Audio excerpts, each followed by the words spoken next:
Hey everyone, my name's Eric Geller with Short Hop Games, and I'm going to show you quests and cannons with a solo playthrough. I'll be playing as the Delvin Harpshooter, who's the Delvin Kingdom's cannon captain, and I'll be playing against 3 enemy ships, which I'll show you how they're placed on the board in solo mode in just a moment.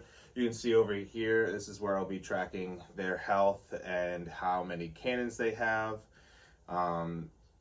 My objective this game, since I'm the cannon captain, is I have to sink at least 2 enemy ships, as well as get to 15 prosperity, at least 15 prosperity by the end of the game, which is within 15 rounds, which will be tracked over on this score tracker. So the first thing that I'll be doing is I'll be placing the enemy ships on the board, and I'll use the map clues over here to do that. So I'll draw the top 3 map clues, and they can be placed on any of these islands as long as they're not 2 spaces away from any of the starting spaces. So they've got to be placed around this area. So I'll draw the top 3. I've actually already set up the deck so that the top cards are only these, so it's modified random. So the first one is Condor's Flight, so I'm going to find Condor's Flight is over here. So we'll put 1 enemy ship here, put that aside. The second one is Nautilus Shores, and we'll find that one, which is over here. And then the last one is Orchid's Veil, which is right here.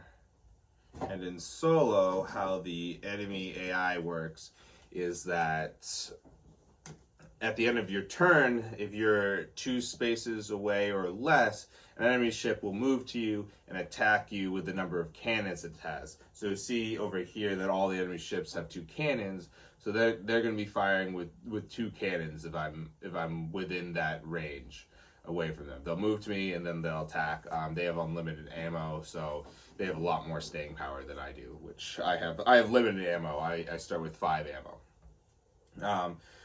So I'll just get right to it then. Now I shuffle the map clues, and then I'll draw my first map clue, which I'll see if it's going to be worth doing. I'll let you know what it is as soon as I draw it. Alright, so my first map clue is Dahlia's Demise. I don't know if you can see it too well in here, but I'll put it up just in case.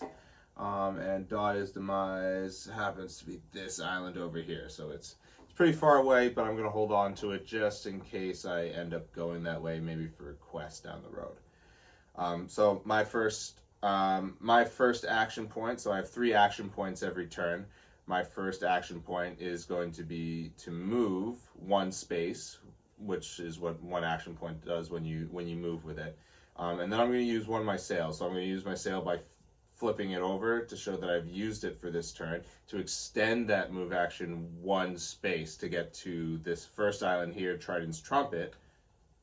So when you land on an island, the first thing you do automatically is you flip these island feature tokens, these question marks, which gets you 1 coin for being the first to explore that island.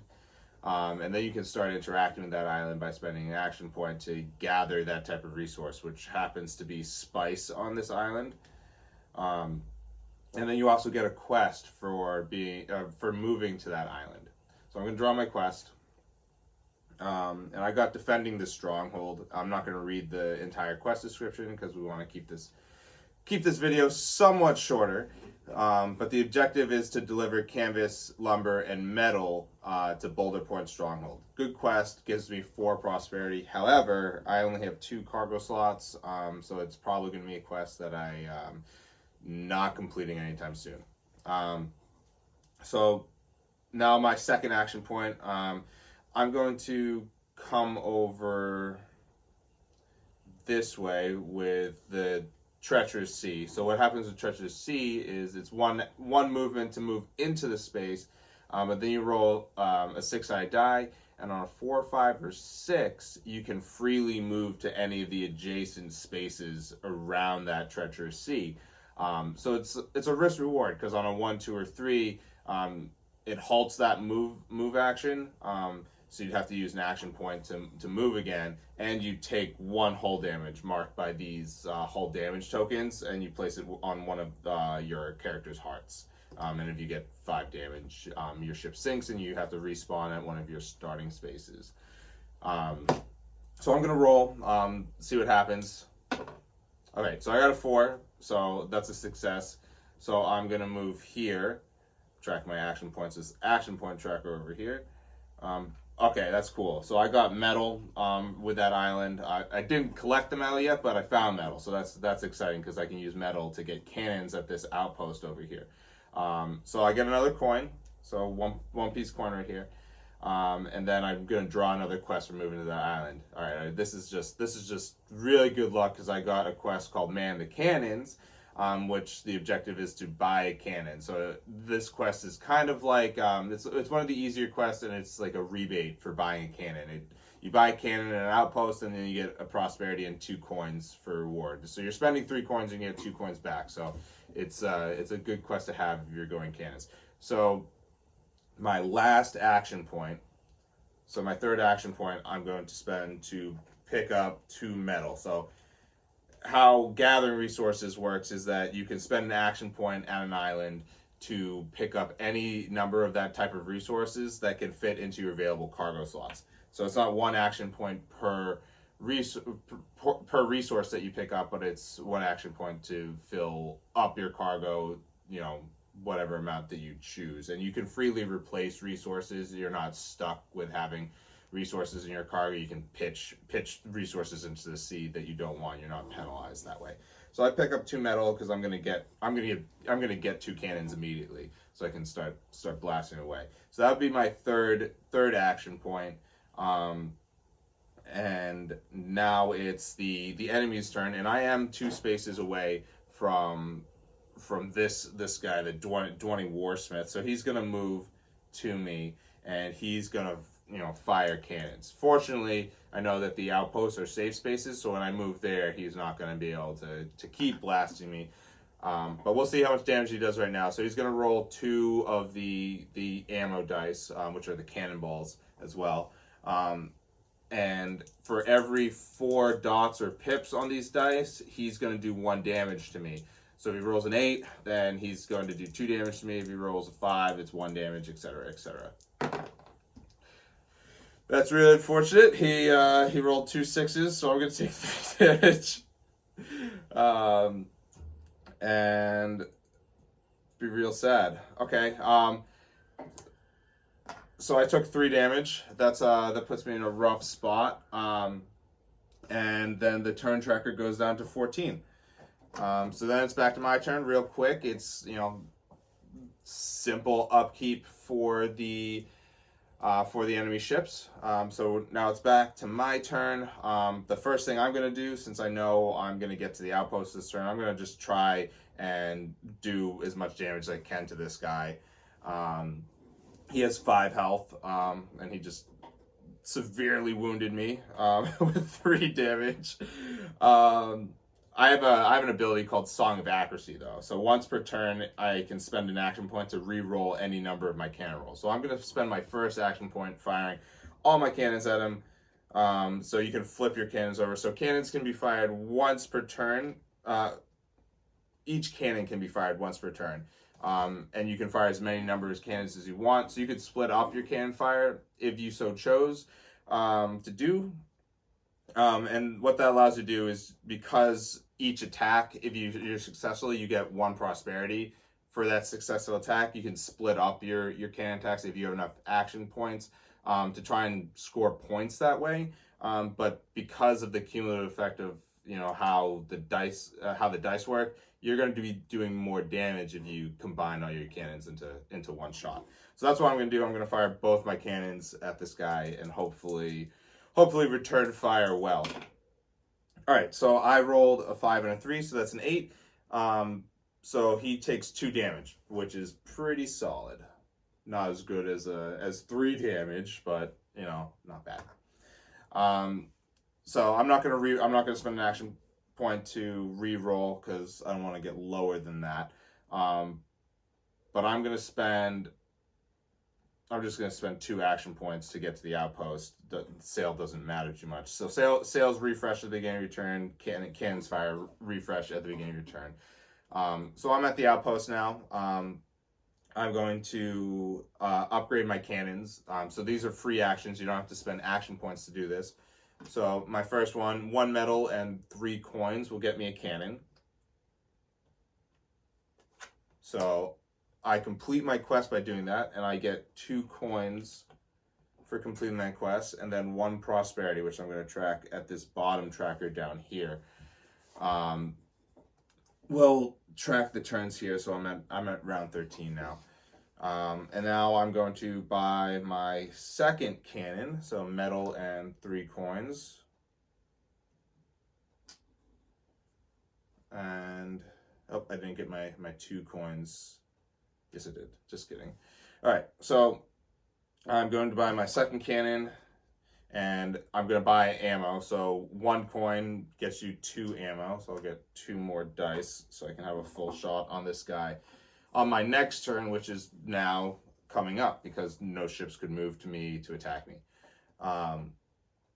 So we're going to spend an action point and a sail to come back here. So I have 2 action points left. I'm going to fire all 4 of my shots against this guy. First I draw my quest card, which is another big 3 resource quest, so I'll probably end up discarding that once I have more than 3 quests in my hand. But let's get back to attacking this fool.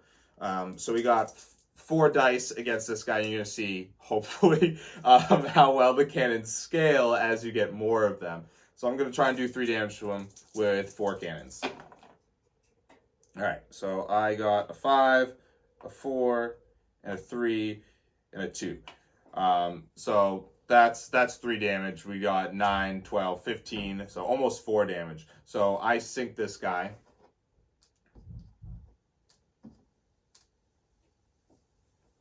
So he's going to respawn at the end of the turn, which is just about now. But I'm gonna take that was my second action point, so I'm going to take my third action point, and then he'll respawn at the end of my turn. So when you sink an enemy ship, you get an additional 3. I should have got 1 more point for hitting him last turn with my cannons. So you get an extra 3. So I get a point for hitting him, and then 3 more for sinking him. And how it works in solo mode is that you get 1 coin for each cannon that ship has. But this is about to get really challenging. So I get my 2 coins for sinking him. His damage clears off. And now all these, I'm just moving over here to grab cannons. Now all these ships over here get an additional cannon because I sunk one of them. So it gets harder as you sink them towards your goal. So I spent my 4 ammo. I only have 1 ammo left, so I'm not going to be effective at firing my cannons right now. So now it's going to get harder.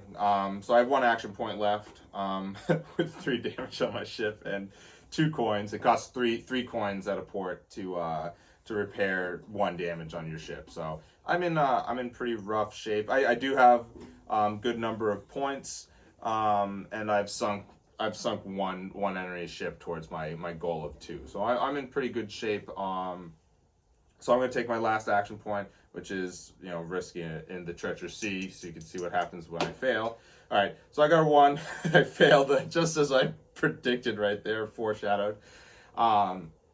So I take 1 damage. I have 1 heart left, and I'm now sitting in this treacherous sea. Hopefully this guy doesn't respawn right next to me, which he might.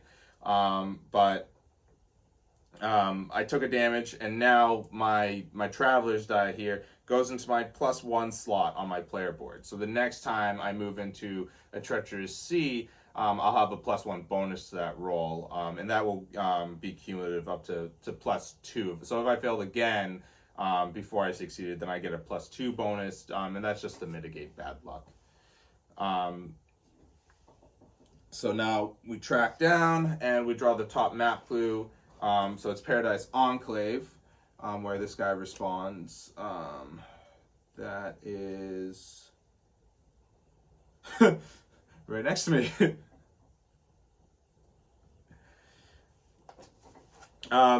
So he is. So he doesn't attack me this turn, because he respawns after the enemy ship phase. But that's gonna make it. There's a whole a line of enemies, basically between me and like most of the event stuff going on over here. So my first action point this turn is I'm going to move to Albatross Neck over here. It's lumber. So I'm going to get a coin again for exploring that island. I'm going to draw my quest for moving to the island. I feel like these quests might not be shuffled well enough, but we'll play it as it is, because I got another big 3 quest, which means maybe I'll pick up this lumber. So my second action point is going to be to pick up 2 lumber.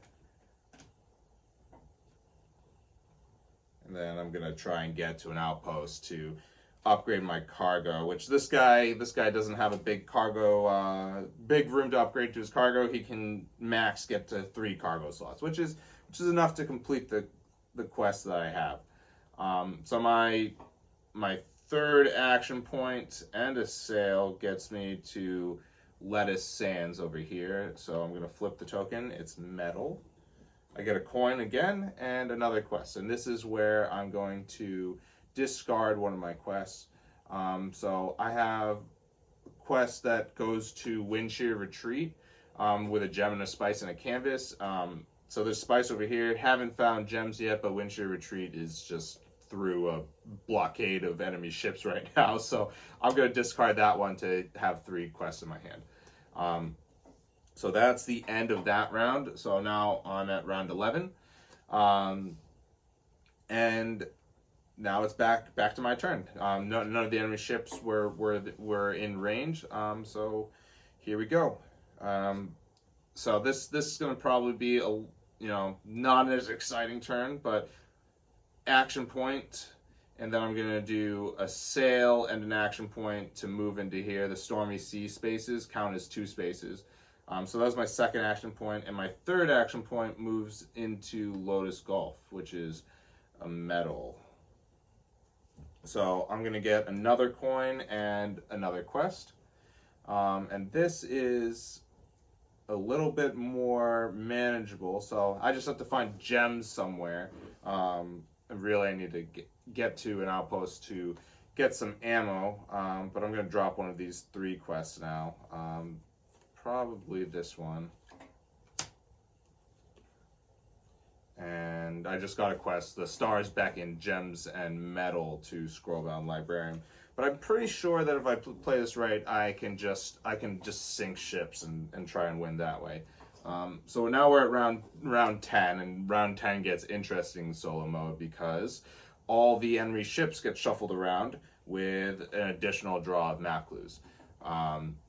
So we're going to see what happens. I'm going to draw the top 3 map clues, and they move as long as they're, you redraw there, you got the map clue that they're sitting on already.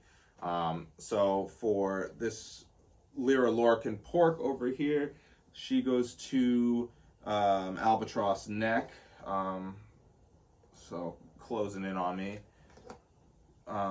Pewter Irontail goes to Birdie Cove, which is over here, so back home. And then we have Ostrich Rock, which is right over here. So that's gonna be fun. And I do have my map clues still. Roll those out over here. These go to the bottom. Alrighty. So now it's my turn, and they'll reshuffle again at round 5. The next thing that happens with these guys is that they all get at every round, at every five rounds, they up their cannons up to the max, which is 4. So now we're at peak difficulty with these guys. If I get, oh, I have 1 health, so I automatically get sunk if one of these guys hits me. So I'm gonna have to try and be careful. I might just have to take a sinking here and hopefully have enough time to get back into the game. We'll see. Actually, that might be a good display of how that works. So my first action point and a sail goes here. My second moves to this island, and it's gems. That's actually really cool. So I get a coin and a quest. And there's no point in me picking up the gems, but I am in this strange position that I have to take that treacherous sea.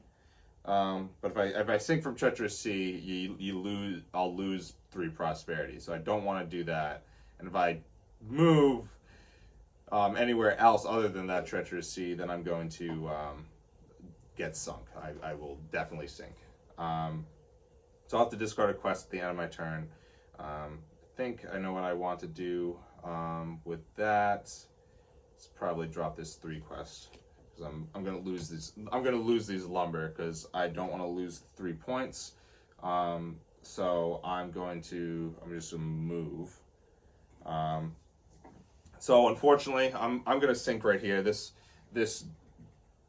Dwonny ship is gonna move to me. Fire 4 cannons. I don't need to roll because it's automatically at least 1 damage, even they've rolled all 1s. So I'm gonna sink right here. Unfortunately, this is the end.